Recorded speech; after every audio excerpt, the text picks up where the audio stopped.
The ceremonial doors of the great hall groaned open, each inch of movement silencing the low hum of 100 conversations. A herald's voice, imbued with the formal magic of his station, echoed off the stone arches. "Presenting Her Majesty, Queen Lyra of the Sunstone Dominion!" Alpha Kalen of the Silver Moon Pack, standing before the ancient granite throne, felt his heart stop. It wasn't a poetic exaggeration. It was a physical, brutal cessation of movement in his chest, so violent it stole the air from his lungs. Through the doors swept a woman who wore power like a second skin, her gown the color of molten gold, her hair a cascade of dark silk crowned with a diadem that seemed to drink the moonlight. But it wasn't her regalia that shattered his composure. It was her eyes. The same wide, terrified, storm-gray eyes that had stared into his as she pressed a glowing poultice to the poisoned wound in his side 5 years ago. The same eyes that haunted his every waking moment and his darkest dreams since she, Elara, the quietest servant in his kitchens, had vanished into the night after saving his life. Wait before the next revelation unfolds. If this mystery has already captivated you, let us know where you're following this story from. To ensure you don't miss unexpected claims, broken bonds, or awakenings under the moon, subscribe and stay close. Now, back to the scene. She walked toward him, her expression a mask of regal indifference, and every step she took was a hammer blow against the walls he had built around his sanity. This couldn't be. Elara was small, timid, always looking at the floor, her hands raw from scrubbing pots. This woman, this queen, met his gaze with a chillingly direct challenge. She was taller, or perhaps she just held herself with an unbreakable spine he'd never seen before. The pack's elders, his beta Marcus at his side, all bowed their heads in deference. Kalen remained frozen, a statue of disbelief, his mind reeling. 5 years. 5 years of searching, of sending out patrols that returned with nothing, of tracing her scent to the edge of their territory where it simply vanished, as if she had been lifted from the earth. 5 years of a gnawing, maddening ache in his soul that he later understood to be the first frayed thread of a mate bond, a bond he never got to claim. "Alpha Kalen," she said, her voice smooth and cool, betraying none of the soft, hesitant tremor he remembered. She offered a slight, almost imperceptible nod. "It is an honor to be welcomed to your lands. I trust our negotiations for the Obsidian Ridge Pact will be fruitful." Her words were daggers of ice. Negotiations. She spoke as if they were strangers, as if she hadn't once knelt over his dying body, her hands covered in his blood, her whispered chants the only thing standing between him and the void. Marcus cleared his throat beside him, a subtle reminder of his duty. The Obsidian Ridge was vital.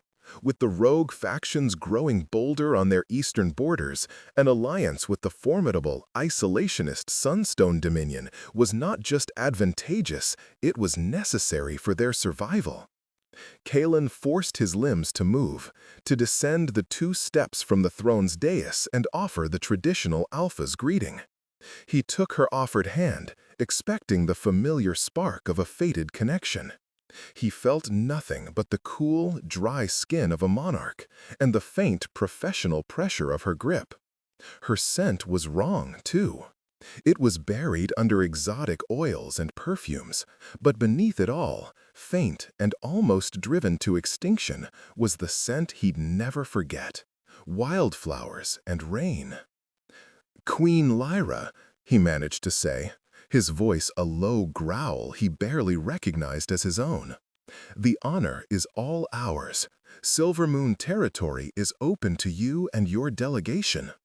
Her eyes, those impossible, familiar eyes, held his for a fraction of a second longer than protocol dictated. In their depths, he saw a flicker of something. Not recognition, but a deep, ancient sorrow that she quickly extinguished. She withdrew her hand and turned to her own advisors. A formidable male shifter with scars across his face, and a sharp-eyed woman who watched Kalen as if he were a predator she was prepared to gut. The welcoming feast was a torturous affair. Kalen sat at the head of the high table with Queen Lyra to his right.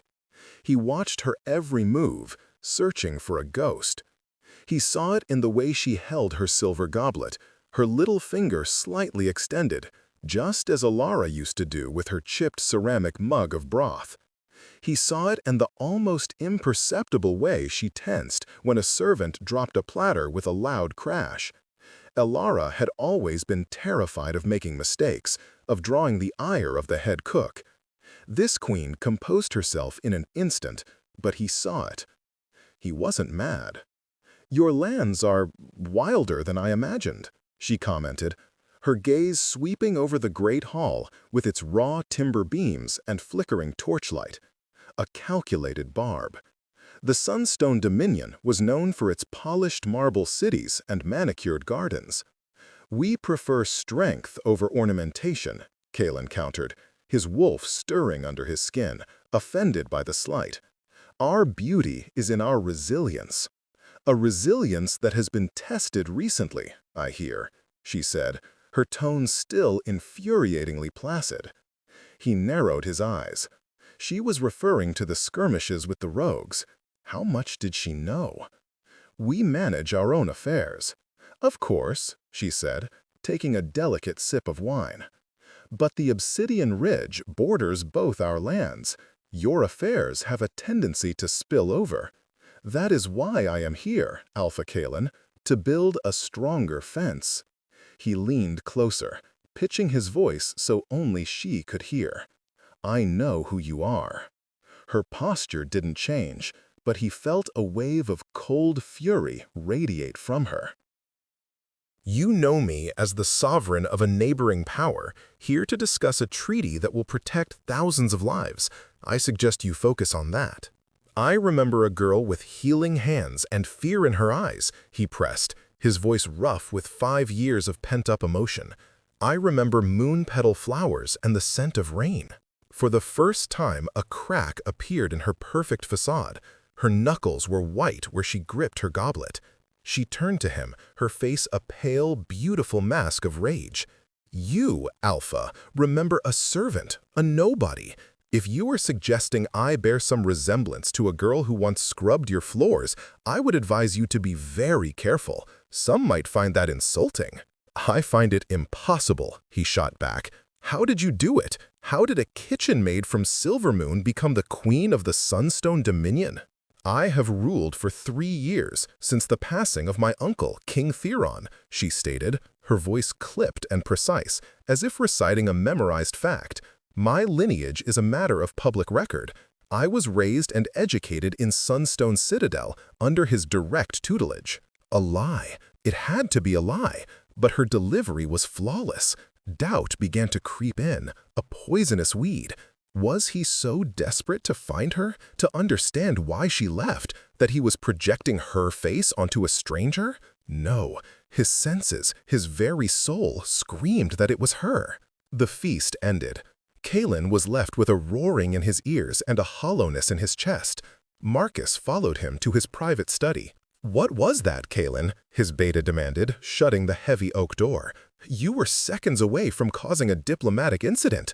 You stared at her all night like a wolf about to launch an attack." "It's her, Marcus," Kalen said, pacing in front of the hearth. "It's Alara." Marcus stared at him. "The servant girl? Kalen, that's impossible. We searched everywhere. She was an orphan with no connections, no name to speak of." "That woman is a queen, surrounded by warriors who look like they could chew through steel. You're letting the past cloud your judgment." "My judgment is the only thing that's clear," Kalen snapped. "My wolf knows her. My soul knows her. She's lying." "Why would she lie?" Marcus reasoned. Why pretend not to know you? If anything, saving the life of the great Alpha Kalen would be a badge of honor. I don't know, Kalen admitted, running a hand through his hair in frustration, but I'm going to find out. He waited until the moon was high and the castle was silent.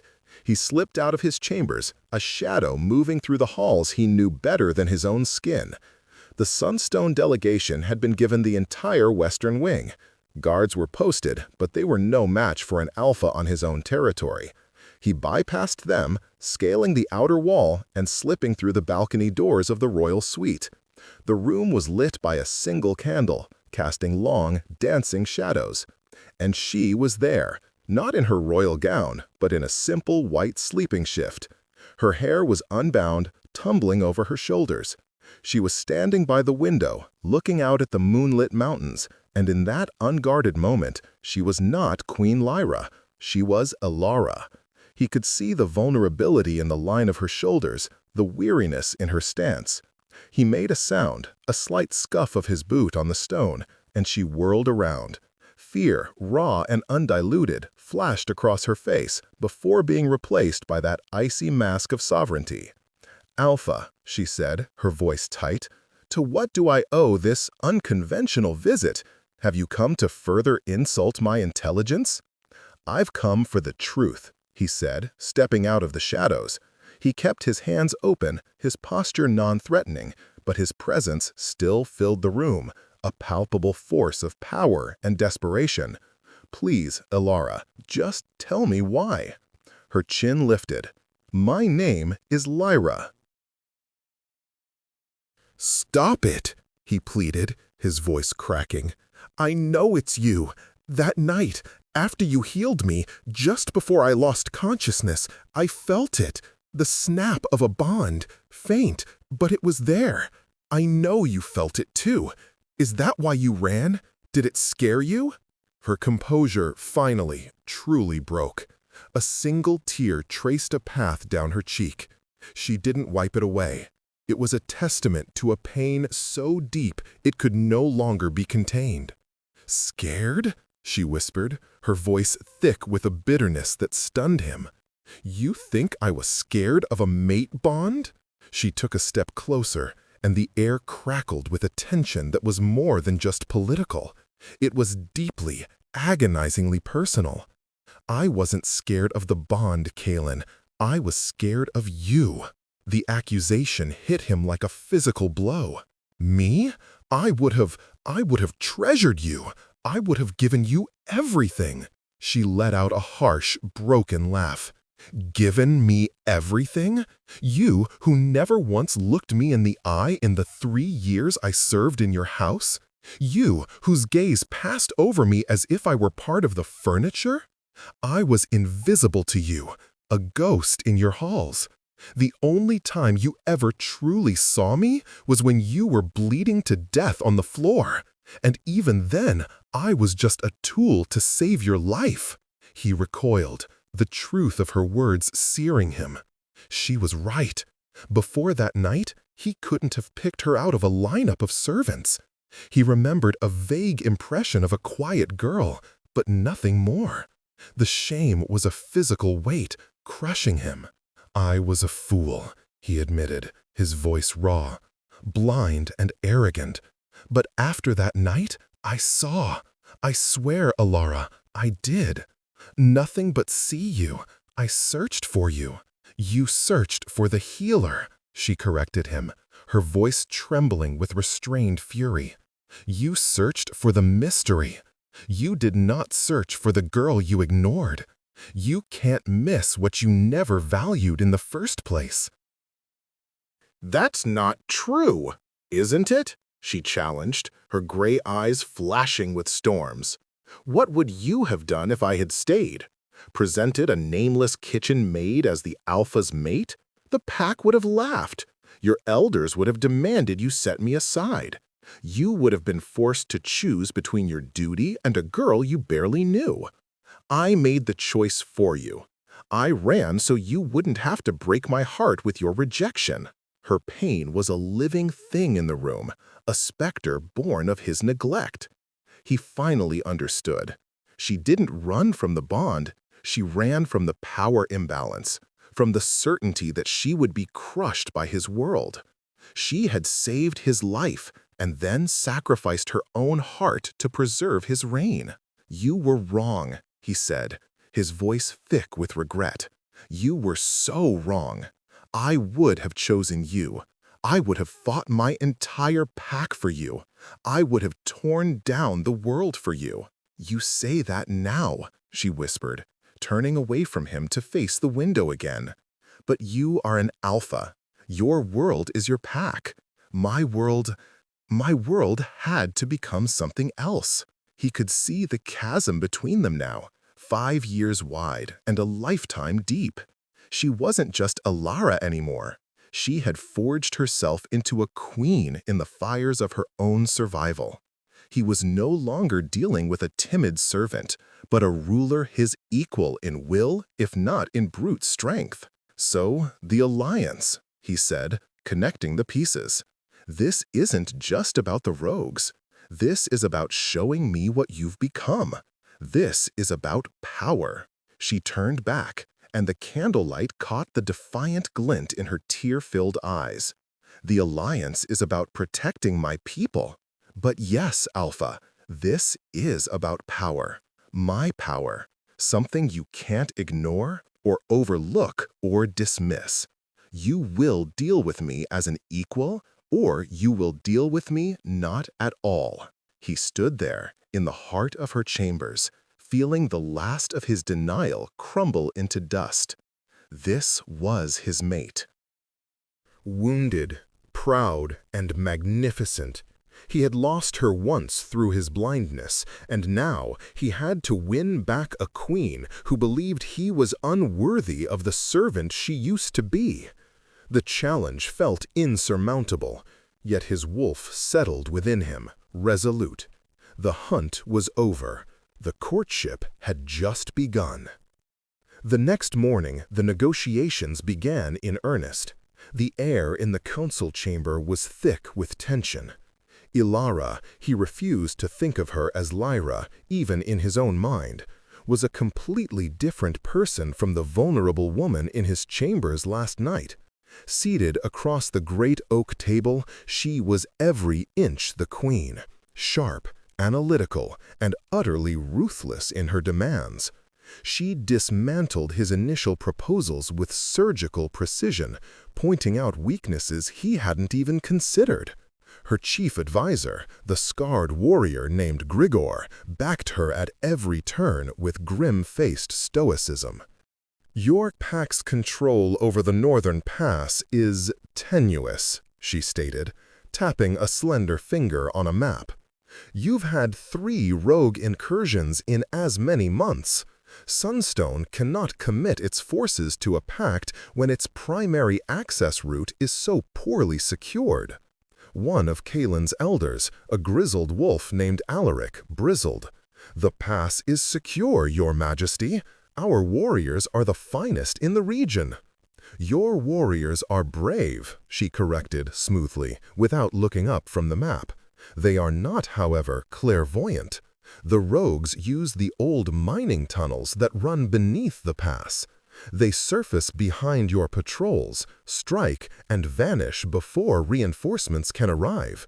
You've been fighting ghosts." A stunned silence fell over the room. Kaelin stared at her. The existence of those tunnels was a closely guarded secret, known only to him and his inner circle. How could she possibly know?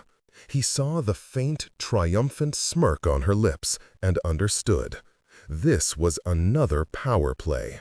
She had her own intelligence network, one that had clearly infiltrated his territory. She was showing him that he was not the only one with secrets. "We will double the patrols in the tunnels," Kaelin said, his voice even, refusing to show his shock.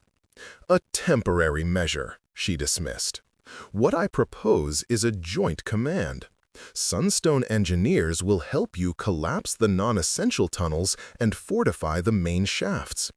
In return, we get permanent, toll-free access through the pass and shared jurisdiction over its defenses. Alaric slammed his hand on the table. Shared jurisdiction? Unacceptable! The pass has belonged to Silvermoon for generations. And for generations, it has been a vulnerability, Elara countered, her voice like steel. Tradition will not save you from a coordinated rogue attack, Elder. Strategy will. Kalen watched her, a strange sense of pride warring with his frustration. This was the mind he had overlooked. This was the strategic brilliance that had been hidden away in his kitchens. He had been a fool on a scale he was only just beginning to comprehend. "We will consider the proposal," Kalen said, silencing Alaric with a look. He needed to speak to her alone, away from the posturing of their advisors. That afternoon, he found her not in her chambers or the council room, but in the castle's small, neglected library. She was running her fingers over the spines of old books, a wistful expression on her face. In this quiet, dusty space, she looked more like the Elara he was beginning to remember. "I used to sneak in here when I was supposed to be mending linens," she said softly, not turning as he approached. "The head housekeeper would have skinned me if she'd known, but it was the only place I felt big." "You were always big, Elara," he said, his voice gentle. "I was just too small to see it." She finally turned to face him. The armor was back in place, but it was less severe than before. "Flattery will not get you a more favorable treaty, Kalen. This isn't about the treaty." "How did you know about the tunnels?" "My people are not warriors, not in the way yours are," she explained. "We are builders, thinkers, and observers. When my uncle took me in, he taught me that knowledge is the sharpest weapon. Before I ever considered an alliance, I sent scouts, not to fight, but to watch and to learn. They spent 6 months mapping your borders, observing your patrols, and noting your weaknesses. I came here knowing exactly where you were bleeding." The confession was both brilliant and chilling. She had dissected his pack's defenses before she ever set foot in his hall. "You've changed," he said, stating the obvious. "I didn't change," she corrected. "I was allowed to become who I always was. In your world, I was a servant, and that was all I was ever permitted to be. In Sunstone, my blood gave me a chance, but it was my mind that earned me the throne." He felt a deep, painful longing. He wanted to know everything. He wanted to know about the uncle who had trained her, the people who had accepted her, the moment she had put on the crown. He wanted the 5 years he had lost. "Why moon petals?" he asked abruptly, changing the subject. "The night you saved me, my healers had never seen a remedy like it. They said it was old magic." She looked away, toward a grimy window overlooking the gardens. "It was my mother's knowledge. She was a healer before my father conquered your lands," he finished for her, his voice grim. She nodded, a shadow passing over her features. "My parents were the lord and lady of the Whispering Glade. It was a small, peaceful territory. Your father's war swept through it. They died. I was just a child. One of my mother's loyal servants smuggled me out and brought me here, believing I would be safer lost among the lowborn of a powerful pack than as a known orphan of a fallen house. The history of his pack was built on the ashes of hers." The mate bond, the universe's sacred joining, had connected the son of the conqueror with the daughter of the conquered. It was a cruel, cosmic joke, and yet it made a terrible kind of sense. "I didn't know," he said, the words tasting like ash. "My father never spoke of the smaller houses he absorbed, only the big battles." "He wouldn't have," she said, her voice devoid of emotion. "We were insignificant, a footnote in his glorious history. Suddenly, an alarm bell began to ring, its frantic peal echoing through the castle. It was the signal for a border breach. Kaelin's head snapped up. Elara was instantly alert, her regal poise replaced by a commander's focus. "Which sector?" she demanded. Before Kaelin could answer, Marcus burst into the library, his face pale. "It's the Northern Pass, Kaelin! A massive rogue force! They use the tunnels, just like she said. They've overwhelmed the outer patrols and are pushing toward the garrison." Kaelin's blood ran cold. It was a full-scale attack, timed perfectly in the middle of their negotiations. It was meant to cripple him, to make him look weak in front of his potential allies. "Sound the call to arms," Kaelin ordered. "I'm on my way." As he turned to leave, Elara stepped in front of him. "You'll need more than just warriors. They're using strategy. You need to counter with a better one. You're planning a frontal assault, aren't you? To meet their force with yours? It's the fastest way to reinforce the garrison," he said, his instincts screaming for action. "It's also what they expect," she said urgently. "They've drawn your strength to one location. What about your other borders? What about the castle itself? This could be a feint." Her logic was sound, but his wolf wanted to run, to fight, to protect his territory. "Let me help you," she said, her gray eyes intense. "My advisor, Grigor, is one of the finest military strategists I have ever known. Let us look at the maps. Let us give you a better chance." It was a test. Everything was a test with her. Trusting her now meant admitting his own way was inferior. It meant putting the fate of his pack, however briefly, in her hands. He looked into her eyes, seeing not the queen or the servant, but the woman who had pressed her hands to his wound and refused to let him die. "Show me," he said. The council chamber became a war room. Maps were spread across the table, markers indicating troop movements. Grigor, the scarred Sunstone warrior, moved with a quiet, deadly efficiency, his suggestions sharp and insightful. Elara stood beside him, her gaze taking in the entire strategic landscape.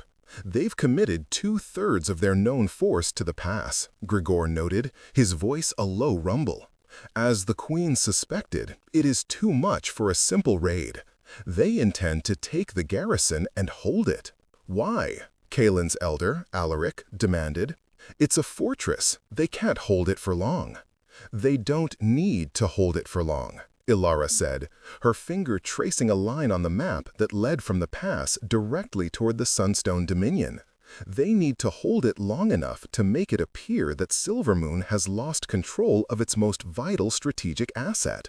They want to sever our potential alliance before it is ever formed. They are trying to isolate us from each other." She was right. The attack wasn't just against him, it was against their union. "If you send your main force, the castle and the southern farmlands will be vulnerable," Grigor continued. "The rogues have a smaller contingent waiting in the Deadwood. Our scouts spotted them an hour ago." Kaelin felt a surge of adrenaline. His pack was caught in a pincer. "So, what do you suggest?" he asked, his eyes on Elara. "Divide your force," she said without hesitation. "Send a smaller, faster group led by your beta to harass their supply lines from the west. They won't expect an attack from the mountains. Send a second group to reinforce the southern border and draw out the rogues in the Deadwood. And you, Alpha, will take your elite guard through the deepest mining tunnels, the ones they think are impassable. And you will emerge inside the garrison, behind their front lines." It was a daring, complex plan that required perfect timing and absolute trust in her intelligence. It was brilliant. "How do you know about the deep tunnels?" he asked, amazed. "Because my scouts are better than your guards," she said, a hint of a smile touching her lips for the first time. It was a fleeting, breathtaking sight. He made his decision. Marcus, take your 20 best trackers. You know what to do. Alaric, hold the south. I'm taking the guard and going underground. He turned to Elara. This is a silver moon battle. You and your people are to remain in the castle where it's safe. Her smile vanished, replaced by a look of cold fury. Absolutely not. My people are threatened by this as well. The rogue leader, a shifter named Malak, has a personal vendetta against my family line. Furthermore, my engineers know more about collapsing tunnels than anyone here. They can help you trap Malak's forces. We are not hiding behind your walls, Alpha. We are fighting with you. This is what an alliance looks like. Before he could argue, she was already issuing orders to her own people. He watched her, this incredible, infuriating woman, and realized she would never be protected. She would only be a partner. They moved out under the cover of twilight. Kalen led his guard into the damp, claustrophobic darkness of the old tunnels. Beside him, two of Elara's engineers moved with quiet confidence, their senses attuned to the groaning of the earth. Elara herself was back in the war room with Grigor, coordinating the three-pronged assault via sending stones. Her voice in his ear, crisp and calm, was a strange comfort in the suffocating dark. The battle for the northern pass was fierce and bloody. When Kylan and his guard burst from a hidden shaft into the garrison's courtyard, they took the rogue forces completely by surprise. The battle turned. But Elara's warning proved true. The rogue leader, Malak, was not a simple brute. He was cunning. Realizing he was trapped, he collapsed the main tunnel leading back to the pass, sacrificing a third of his own forces to block Kylan from pursuing him. Kylan stood in the aftermath, his body aching, his warriors tending to the wounded. They had won the garrison back, but Malak had escaped. He felt a surge of fury at the escape, but it was tempered by a profound sense of gratitude. Elara's plan had saved the garrison and likely dozens of his pack members' lives. She had seen the shape of the battle before it ever began. He returned to the castle as the sun was rising, grime and blood staining his leather armor. He went straight to the council chamber. She was there, bent over the maps, her face pale with exhaustion, but her eyes bright with intensity. Grigor stood guard by her side. She looked up as he entered, and her professional mask fell away. He saw raw relief wash over her face. "You're safe," she whispered. "Thanks to you," he said, his voice rough. He stopped in front of her, ignoring the presence of her advisor. "The garrison is secure. Malak escaped, but we crushed his assault force." "He will be back," she said, her gaze troubled. "He is not one to give up." "Then we will be ready for him," Kalen said, "together." He reached out, his movement slow, and gently brushed a smudge of ink from her cheek. His fingers lingered on her skin, and this time he felt it. A jolt of energy, the thrum of the mate bond, faint but undeniable now that her guard was down. Her breath hitched and her eyes widened. She felt it too. Grigor took a half step forward, his hand resting on the hilt of his sword. Kalen didn't look away from Elara. "He knows who you are, doesn't he?" Kalen asked softly. "Malak, this isn't just about territory. His vendetta, it's against the lost heir of the Whispering Glade." She nodded, a flicker of fear finally showing in her eyes. "My scouts believe he was one of the shifters who served my father's greatest rival. His hatred for my bloodline is ancient.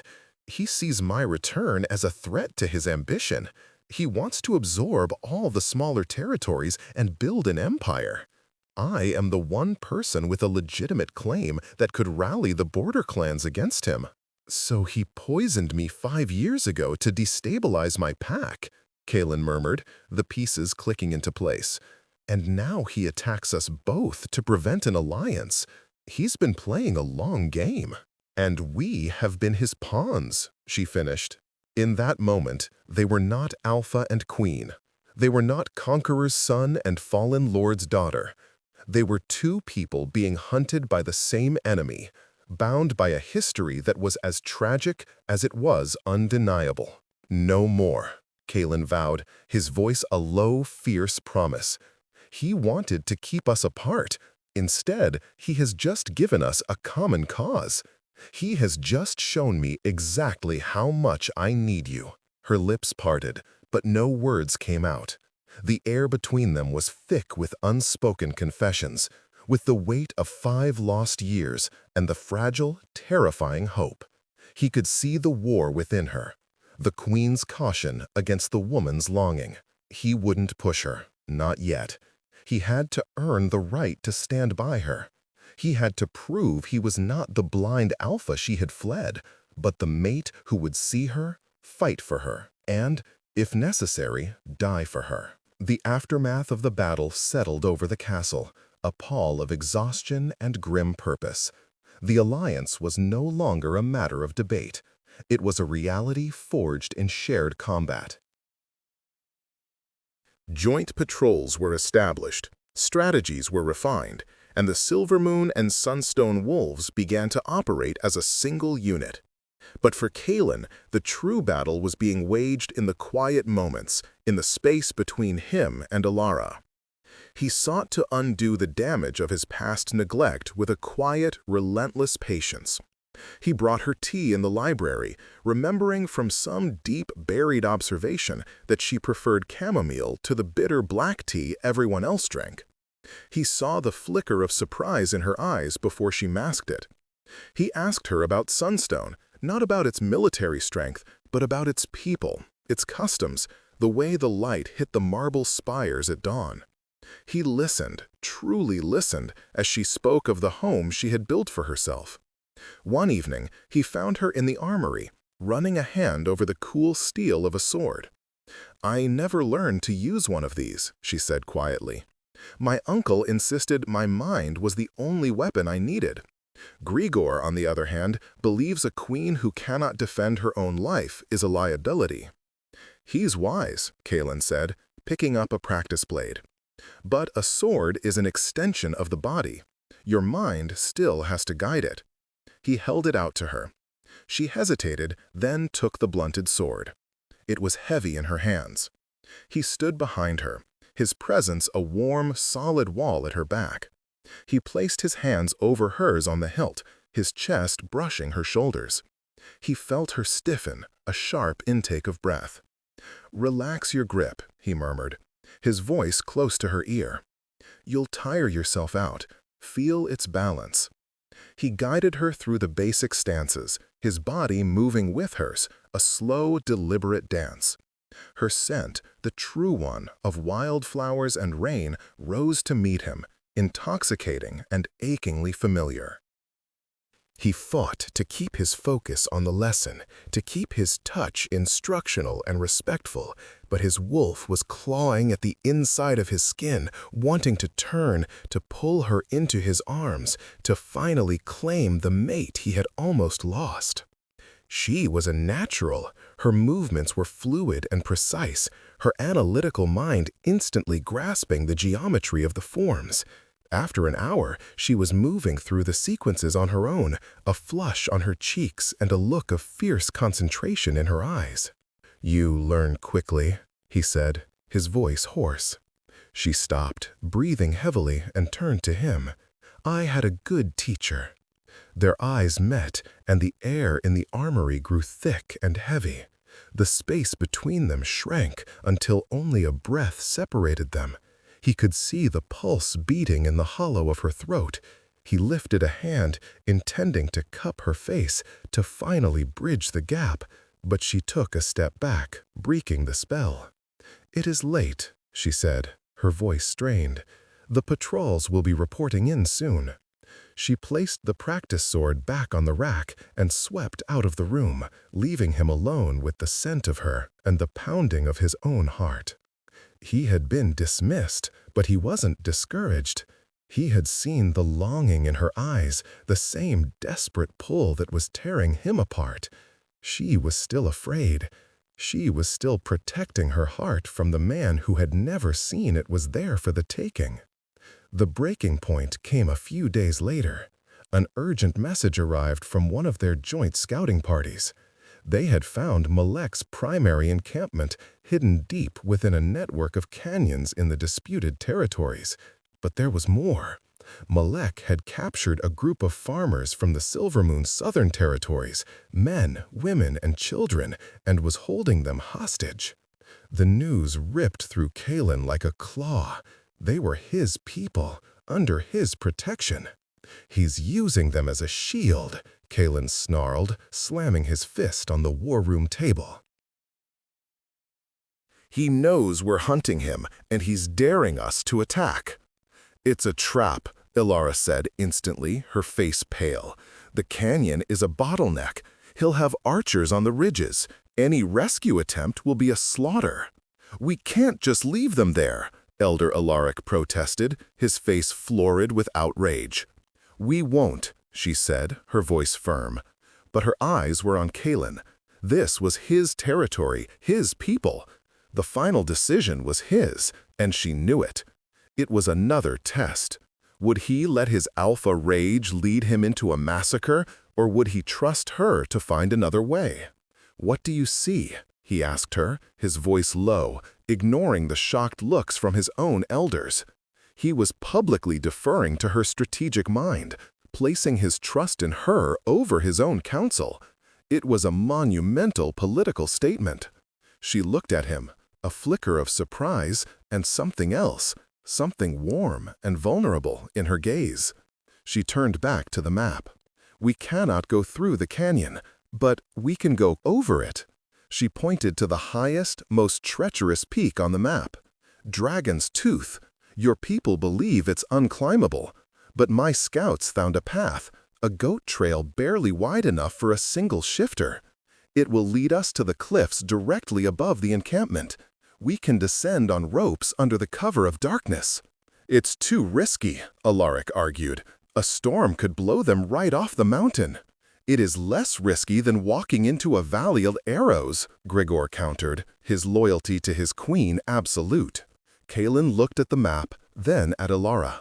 He saw the iron will in her jaw, the brilliant light of her mind in her eyes. She was offering him a lifeline, a way to save his people without sacrificing his warriors. It was a plan born of intellect, not brute force. "We go over," Kalen decided. "I will lead the rescue team. You will coordinate from here." "No," she said, her voice ringing with an authority that allowed no argument. "I am going with you." "Ilara, that's insane," he protested. "It's too dangerous." "Those hostages are being used as pawns in a war against me as much as you," she shot back, her eyes blazing. "Malek wants to kill me. He will be there, and I have something he will not expect. My presence is not a liability, it is a strategic advantage. I am going." He wanted to lock her in a tower until it was all over. He wanted to forbid her from going, to use his alpha command to force her to stay. But he looked at her face, set and determined, and knew that if he did that, he would lose her forever. He would become the alpha she had feared, the one who made her choices for her. "All right," he said, the word tasting like a prayer and a curse. "You come, but you stay by my side. You follow my every command on that mountain. Agreed?" "Agreed," she said, a hint of respect in her nod. The climb up Dragon's Tooth was a nightmare. A biting wind threatened to tear them from the rock face, and a freezing rain made every handhold treacherous. Kalen moved with the certainty of a predator, but his focus was entirely on Ilara. He stayed just behind her, a steady presence, ready to catch her if she fell. But she didn't. She climbed with a quiet, fierce determination that amazed him, her small frame housing an indomitable spirit. They reached the summit, exhausted and frozen, just as the moon broke through the clouds. Below them, they could see Moloch's camp. The hostages were huddled in a makeshift pen, guarded by a dozen of Moloch's brutes. As they prepared the ropes for their descent, Ilara touched his arm. "When we get down there, I need you to trust me, Kalen, no matter what happens." "I do," he said, and he realized with absolute certainty that it was true. They descended like ghosts into the heart of the enemy camp. The rescue was swift and silent. Kalen's elite guard dispatched the sentries with ruthless efficiency while he and Grigor freed the terrified hostages. But as they were herding the last of the children toward the escape route, a harsh, guttural laugh echoed through the canyon. Moloch stepped out of the shadows of a large tent, his form massive and menacing. He was not alone. Behind him were his 30 best fighters. They had been waiting. "The little queen and the mighty Alpha," Moloch sneered, his eyes burning with mad hatred fixed on Ilara. "Did you really think it would be so easy to steal my bait?" Kalen pushed Ilara behind him, his body shifting as his wolf came to the surface. "Get the hostages out of here," he roared at Grigor. "Now!" Grigor and the others didn't hesitate, forming a protective wall around the farmers and pulling them back toward the ropes. Kalen and his remaining 5 guards were horribly outnumbered. "You will not have her, Moloch," Kalen snarled, baring his fangs. "Oh, I don't want her," Moloch chuckled, a cruel, ugly sound. "I want to erase her." The Whispering Glade was a blight, a nest of weak magic users. Your father did me a favor by wiping them out, but he missed one. A loose end I am here to tie up. He gave a signal, and his warriors charged. The battle was a blur of teeth and claws. Kalen fought like a demon, his only thought to keep the enemy away from Ilara. He saw 2 of his guards go down, overwhelmed by sheer numbers. He was being pushed back, fighting a losing battle. Then, just as one of Moloch's lieutenants broke through his defense and lunged for Ilara, she stepped forward. "Enough!" she cried, her voice imbued with a strange power that made the very air vibrate. She held her hands out, and a soft, golden light began to emanate from her palms. It wasn't aggressive or violent. It was warm, pure, and overwhelmingly powerful. The advancing rogues faltered, shielding their eyes from the brilliant glow. Kalen stared, mesmerized. This was the magic of the Sunstone Dominion, the power she had kept hidden. It was the power of a healer, magnified 1,000 times. Moloch, however, seemed to have been expecting it. "The light of the fallen," he spat. "It will not save you." He charged, not at Kalen, but straight at Ilara, his claws extended. Time seemed to slow down. Kalen saw Moloch's trajectory. He saw the murderous intent in his eyes. He knew he couldn't get there in time to block the attack, so he did the only thing he could. He threw himself in front of her. Moloch's claws, meant for Ilara's heart, tore through Kalen's back. The pain was blinding, a searing agony that stole his breath and sent him to his knees. He heard Ilara scream his name, a sound of pure terror and anguish. He collapsed at her feet, his lifeblood pouring onto the canyon floor, a horrifying mirror of that night 5 years ago. His vision began to tunnel, the sounds of the battle fading. The last thing he saw was Ilara kneeling over him, her face a mask of desperation, the golden light from her hands growing so bright it consumed the world. Darkness, and then warmth. a gentle, persistent warmth that pushed back the cold, that stitched together the torn edges of his consciousness. Kalen drifted in a sea of golden light, the memory of agony a distant echo. He felt a hand on his cheek, a touch as soft as a moon petal, and a voice whispering his name. "Kalen, Kalen, come back to me, please." It was her voice, stripped of all its royal authority, filled with a raw, desperate plea. He fought his way toward it, breaking through the surface of his unconsciousness like a drowning man fighting for air. His eyes fluttered open. He was lying in his own bed, in his own chambers. Sunlight streamed through the window. Elara was kneeling beside his bed, her hands pressed against his chest. A faint golden glow still emanated from them, pulsing in time with his heartbeat. Her face was pale and tear-streaked, her royal composure completely gone. She looked like the terrified girl he remembered, but her eyes held a strength that was all queen. "Elara," he rasped, his throat dry. Her head snapped up, and a wave of relief so profound it was almost painful washed over her features. "You're awake." "What happened?" he asked, trying to sit up. A dull ache was all that remained of the catastrophic wound. He felt whole. "Don't move," she ordered, gently pushing him back down. "Malik, his claws were poisoned, the same kind as before, but a much stronger dose." Her voice trembled. "After he struck you, I lost control. The light, it drove them back. Grigor said they ran, terrified, Malik included. But you were dying. The poison was too fast. I've been holding it at bay for 2 days, but I couldn't expel it." 2 days. He had been unconscious for 2 days, with her as his only lifeline. "You saved me," he whispered, looking at her with a sense of awe that eclipsed everything else. "Again. I almost didn't," she choked out, a fresh wave of tears spilling down her cheeks. "I am a ruler, a strategist.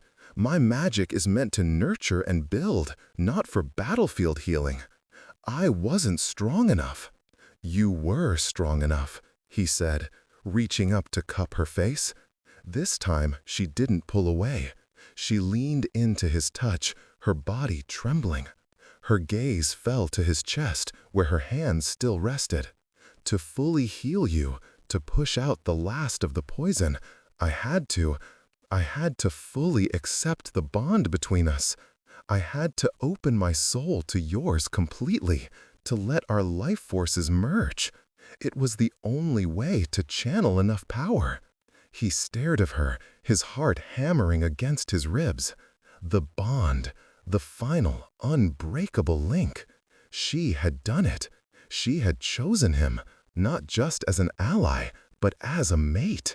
The dull ache in his soul that had been her constant companion for 5 years was gone, replaced by a warm, steady hum of connection.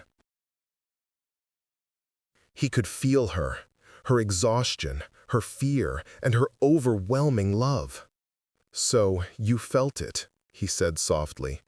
"Everything I felt for you, all this time." She nodded, unable to speak, her eyes shimmering. "And you don't regret it?"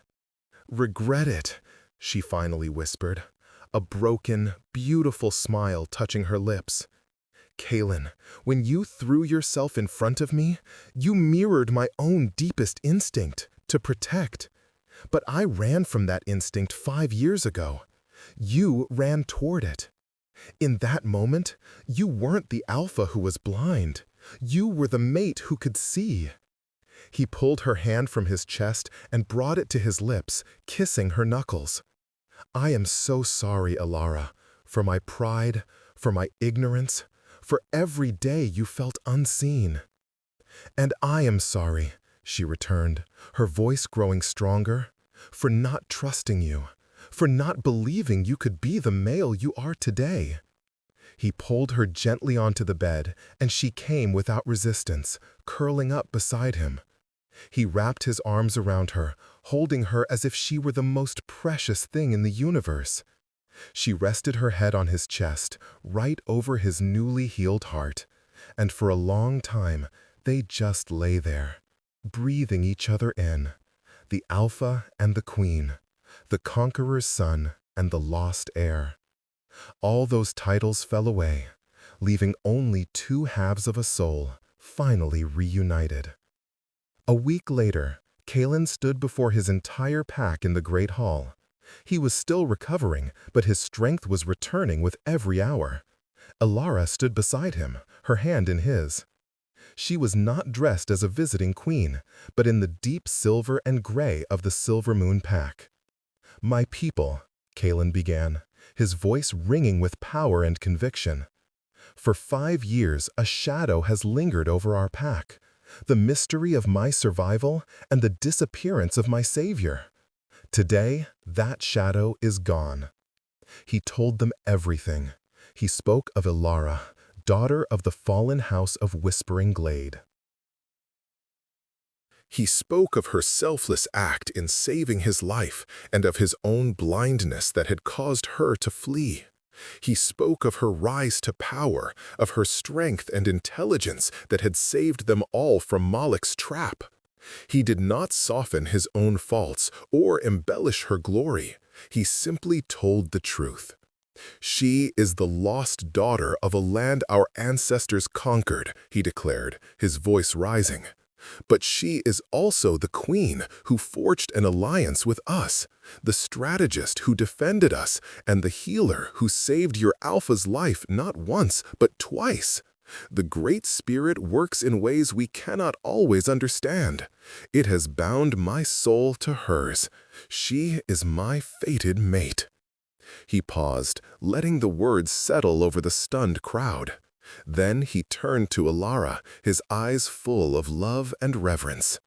"But she is more than that," he said, his voice softening so it was an intimate vow heard by all. "She is my partner, my equal, my heart." He raised her hand, his thumb stroking over her knuckles. "She is my Luna Queen." A murmur went through the crowd. Elder Alaric stepped forward, his expression unreadable. Kalen braced himself for the challenge, for the outcry about tradition and bloodlines. But Alaric did not challenge him. The old wolf looked at Elara, at the quiet strength in her eyes and the fierce devotion on his Alpha's face. He looked at the united warriors of both packs standing guard, a symbol of their new reality. He bowed his head low. "Luna Queen," he said, his voice rough with emotion. One by one, the rest of the pack sank to one knee, a wave of acceptance and loyalty washing through the great hall. They were not bowing to a foreign queen or a former servant. They were bowing to the shifter who held their Alpha's heart and had proven her worth in fire and blood. Elara's eyes filled with tears, but this time they were not of sorrow or fear. She squeezed Kalen's hand, a silent message of gratitude and love passing between them. The threat of Malek still lingered on the horizon, but looking at his mate, at his united people, Kalen felt no fear. Malek had tried to isolate them, to destroy them by preying on their old wounds. Instead, he had only succeeded in healing them. He had forced a blind Alpha to finally see, and a hidden queen to finally come home. The new era had begun, an era not of conquest or tradition, but of partnership, an era of the Alpha and his queen. Months melted into a year of change and healing. The united packs, Silvermoon and Sunstone, worked to formally merge their territories. It was not a conquest, but a true union. Sunstone's engineering marvels began to appear in Silvermoon's wild forests, fortified bridges, aqueducts, and watchtowers that were both elegant and indestructible. In turn, Silvermoon's expert trackers and warriors trained Sunstone's guard, teaching them the ways of the deep woods, creating a military force that was both strategic and lethally adaptive. Moloch and his remaining rogues were a persistent threat, a poison on the borders, but they were no match for the combined might and intelligence of the two packs.